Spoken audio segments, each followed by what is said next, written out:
l'invité de la matinale. KTO Radio. Et notre invité ce matin est Vincent Picard, vice-président de Santé Gydio France. Bonjour. Bonjour. On vous reçoit, Vincent Picard, pour parler de paix dans un contexte mondial d'aggravation des conflits. Bien qu'un accord de paix fragile a été trouvé à Gaza, la communauté de Santé Gydio organise à Rome, à partir de dimanche, les nouvelles rencontres internationales de dialogue et de prière pour la paix sur le thème Oser la paix en présence de 296 participants représentant les religions et les cultures de 35 pays différents.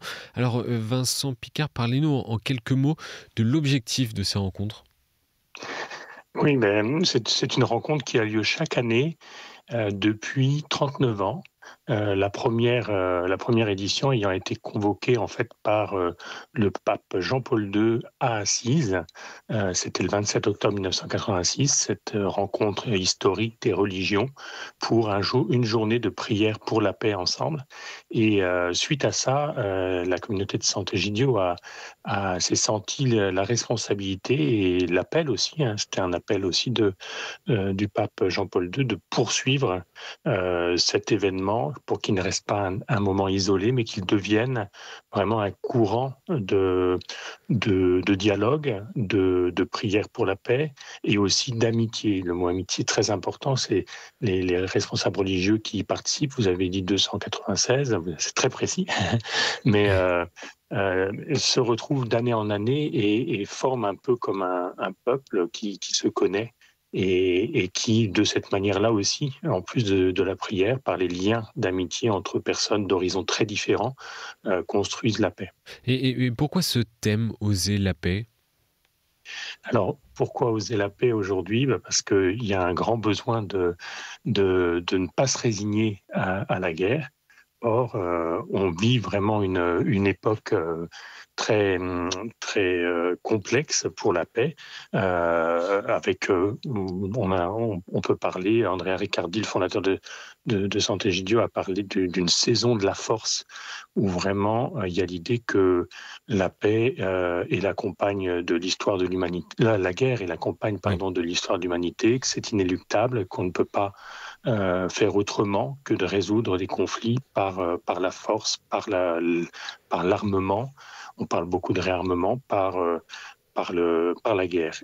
Or, on veut vraiment résister à cela, dire que la paix est possible, la paix est toujours possible, qu'il y a toujours un autre chemin, et donc oser la paix. Et à quelles conditions la paix, justement, Vincent Picard, est-elle souhaitable ? Elle est souhaitable parce que la guerre est la mère de toutes les pauvretés, parce que au creux des guerres se nichent les pires horreurs et les pires défaites de l'humanité. C'était les paroles de Pape François. La guerre est toujours une défaite de l'humanité. Et là-dessus, d'ailleurs, l'enseignement de l'Église et des religions en général est vraiment un enseignement du don précieux qu'est la paix et de l'importance de résister à la guerre depuis Benoît XV jusqu'à Pape Léon, dont les premiers mots ont été paix. Et donc la paix est vraiment souhaitable et c'est un bien. Et ces journées sont aussi un moment de mémoire. Par exemple, cette année, nous ferons mémoire des 80 ans de la bombe atomique, la première bombe atomique sur Hiroshima. C'est des choses qu'il ne faut pas oublier parce que si on oublie, on est condamné à reproduire. Et Vincent Picard, vous avez dit que la guerre est mère de toutes les pauvretés. La paix, en tout cas, repose sur une attention particulière aux plus pauvres ?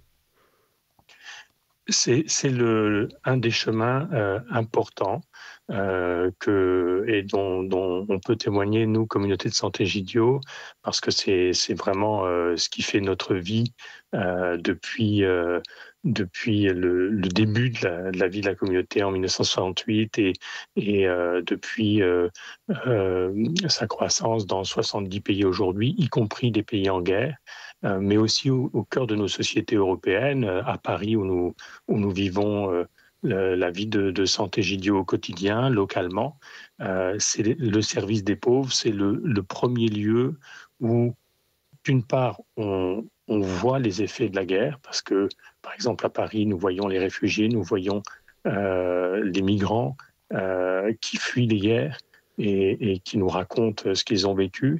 Et puis, c'est aussi le lieu où on répare, où on tisse des liens pour faire société et pour combattre le victimisme, pour combattre pour consoler ceux qui souffrent et pour vraiment tisser des liens de vivre ensemble.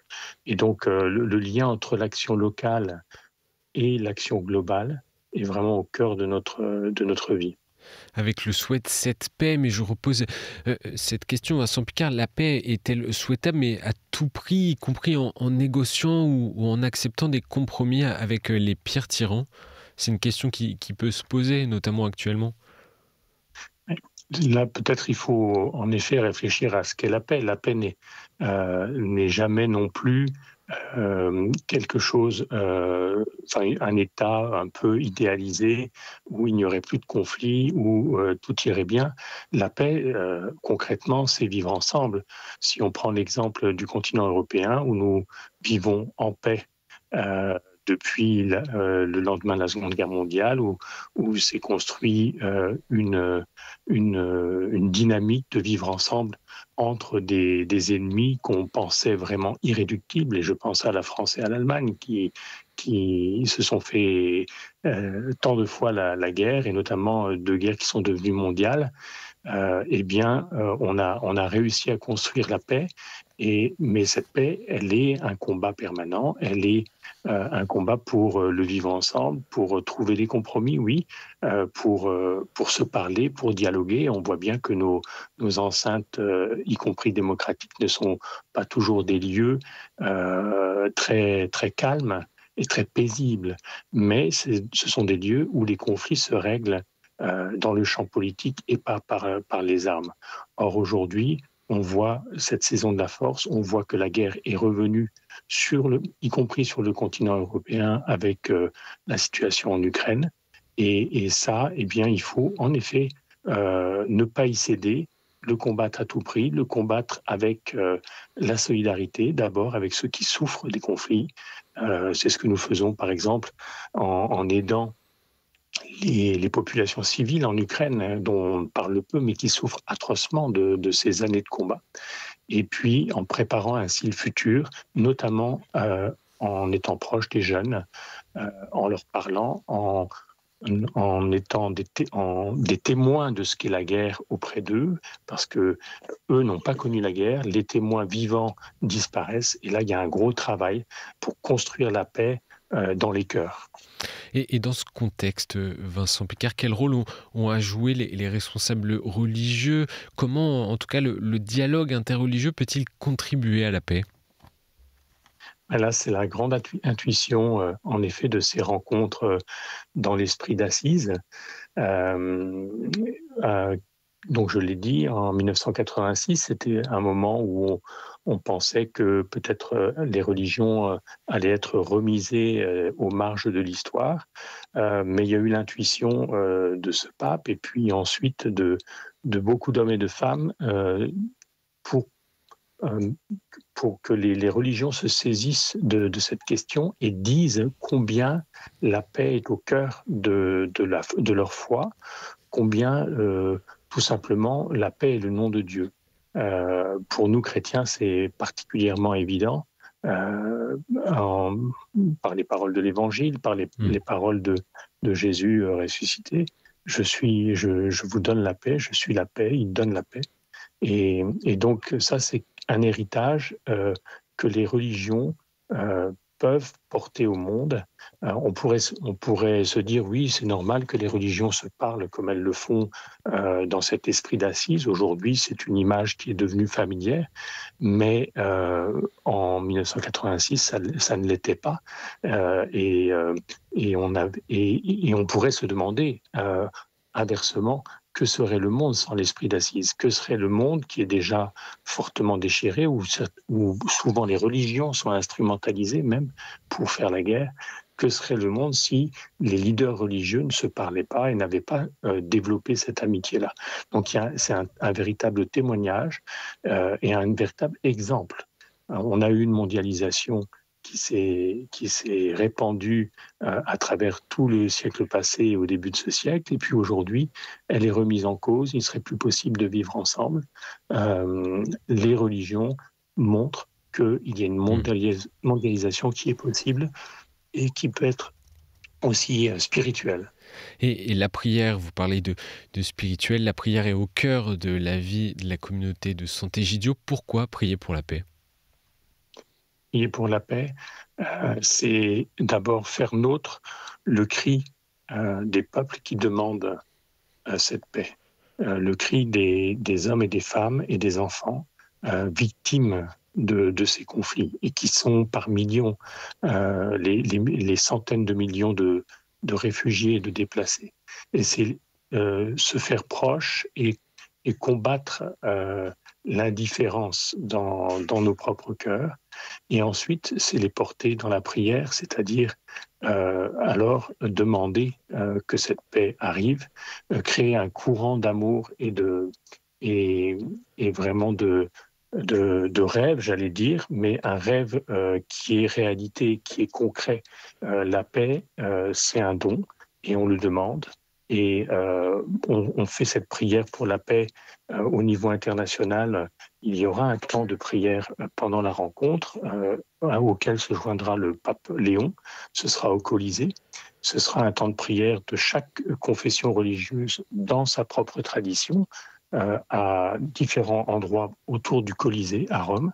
Et puis ensuite, chacun se réunira pour une cérémonie finale. Et ce sera, vous verrez, très beau, très émouvant et très important.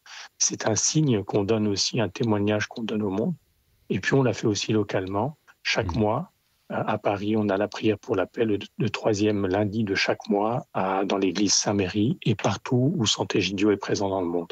Une messe d'ailleurs que Catheo retransmet depuis l'église Saint-Méry à Paris. Une dernière question, Vincent Picard. Quelle intention de prière justement confiée aux auditeurs de Catheo Radio alors que les rencontres pour la paix se profilent dimanche ? Écoutez, priez pour la paix, priez pour que cet accord fragile de Gaza, mais décisif, tienne, se consolide. Il a créé une brèche dans le mur de la guerre qui semble vraiment épais et très haut, mais la prière va encore plus haut, elle va jusqu'au ciel. Donc, priez pour que ce conflit s'arrête et que la paix se consolide et que non seulement cessent les armes, et c'est déjà beaucoup parce qu'on arrête de mourir, mais qu'aussi cesse la haine entre ces deux peuples et entre tous les peuples du monde. Vincent Picard, vice-président de Sant'Egidio France, merci d'avoir été avec nous et bon voyage à Rome à venir. Merci beaucoup. Merci à vous.